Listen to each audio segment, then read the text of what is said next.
Auzu billahi minash shaitanir rajim. Bismillahir Rahmanir Rahim. Surah Al-Baqarah, section 34 to 38. There is no compulsion in religion.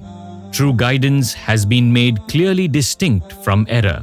Therefore, whoever renounces the evil ones and believes in Allah has grasped the firm handhold that will never break. Allah is the Wali, protector of those who believe. He brings them out of darkness and leads them to light. Incident of the debate between King Namrud and Ibrahim alayhis salam. Namrud argued with Ibrahim alayhis salam about his Rabb. Ibrahim alayhis salam said that Allah has the power to give life and to cause death. Namrud replied that he also had the same power, indicating that he could let free any prisoner who was to be executed and put to death any person whom he wished. Ibrahim alayhis salam then said, Allah causes the sun to rise from the east, just make it rise from the west. Namrud could not argue any further. Surely Allah does not guide the wrongdoers. Incident of one, Isra alayhis salam, who passed by a town which had fallen down upon its roof. He exclaimed, "How can Allah bring this dead township back to life?" Allah made him to die for 100 years and brought him back to life. He felt that he had remained in sleep for a day or less. Allah said, "Nay, you have remained here for 100 years."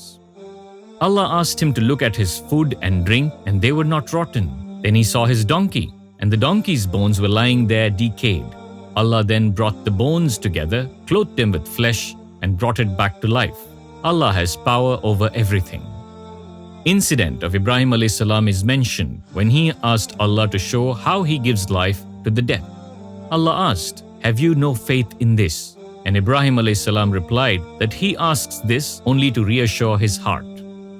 Allah then told Ibrahim alayhis salam to train 4 birds who would come back when called, then to cut them into pieces and scatter those pieces on hilltops.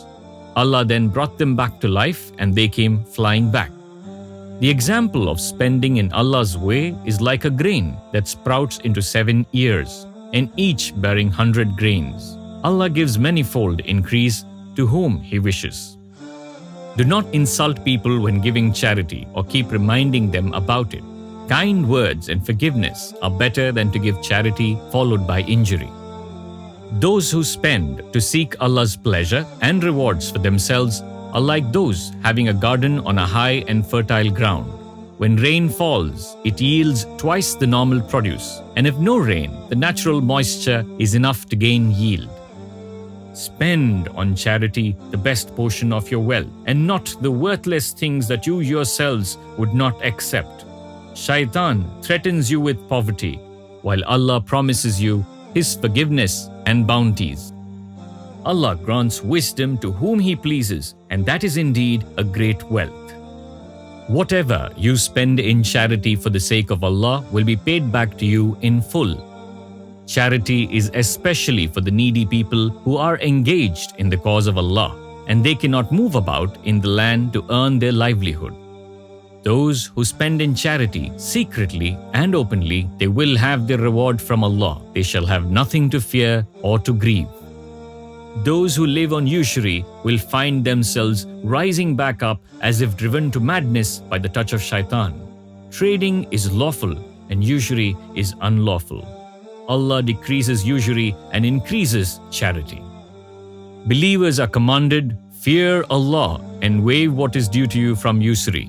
If not, war is declared against you by Allah and His Rasul. If you repent, you may retain your principal, causing no loss to debtor and suffering no loss. But if the debtor is in difficulty, grant him time till it is easy for him to repay.